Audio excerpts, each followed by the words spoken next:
গতকালকে রাতে সব মিটিং করে সবাইকে আমি শান্ত করি। সবাই বলছে যে আমরা বাঁশের লাঠি নিয়ে তাদের বিরুদ্ধে মার্চ করব। আমরা বলছি এখনো সময় হয় নাই। আমি যখন গতকালকে মিটিং শেষ করে আজকে বাসায় গেলাম ফজরের নামাজ পড়ে, তখন হলো সে পায়ের ব্যথাটা বেড়ে যায়। পরবর্তীতে চিকিৎসা নিয়ে আবার শুরু করি 1 ঘন্টার পরে, যে এখন শরীরের এখন বসে থাকার সময় না, এখন হলো রাজপথ আমাদেরকে ডাকছে। এই কয়েকদিন পরে হলে দেখবেন গুলিস্তানের মোড়ে হলে বসে থাকবে, বলবে যে ভাই আমাদের গেছে, চালাও গেছে। আমরা আপনার বিরোধিতা করতে চাই না, কিন্তু নাসিরউদ্দিনকে খেপাবেন তো তাহলে আপনার হাফ প্যান্ট খুলে যাবে।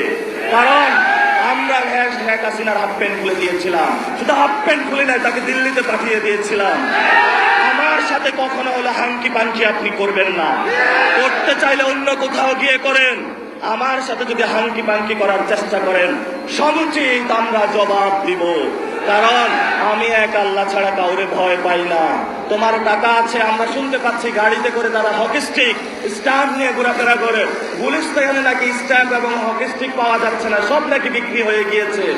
আসুন খেলা হবে, দেখি কেমন খেলা খেলতে পারে। মেরে ফেলবেন, এক হাতিকে মারা গিয়েছে, লক্ষ হাতি আসনে দাঁড়াবে। সবাই ঐক্যবদ্ধ আছেন? ওরা বলেছে আমাদেরকে আমরা নাকি বিয়াদব। তো শেখ হাসিনা আমাদেরকে বলেছিল রাজাকার রাজাকার। মানুষ তো মাঠে নেমে এসেছিল। আমি কে, তুমি কে? রাজাকার রাজাকার। কে বলেছে? কে বলেছে? স্বৈরাচার স্বৈরাচার। যদি আমরা ফাঁসির কাষ্ঠ বরণ করতে হয় সব চান্দাবাজদের বিরুদ্ধে, আমরা হাসি মুখে বরণ করব, তবে তাদের সাথে আঘাত করবে না।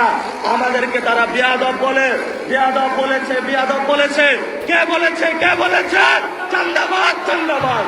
এইসব চান্দাবাজ সন্ত্রাসী যারা জনগণকে বিভ্রান্ত করছে, আমরা তোমাদের লাস্ট দুর্গ দেখে নিব। দেখে তোমার কতটুকু বুকের পাটা এই নাসিরউদ্দিনে তোমাকে দেখে নিবে। তোমার মানুষের যে জুলুমের রাজত্ব তুমি চালিয়েছিল, আমরা এসেছি মজলুমের পক্ষে লড়াই করে। তোমার জালেমের যে সাম্রাজ্য আছে ইনশাআল্লাহ আমরা ভেঙে দিব। প্রিয় সাংবাদিক ভাইরা, আপনারা জানেন আপনাদেরকে রাতের বেলায় ফোন দেয়, মিটিং এ থাকার জন্য বলে, টাকা পয়সা পাঠায় বিভিন্ন সম্পাদক মহলে। আমরা বলবো 5 তারিখে আপনারা কিন্তু জনগণের মধ্যে এসেছিল।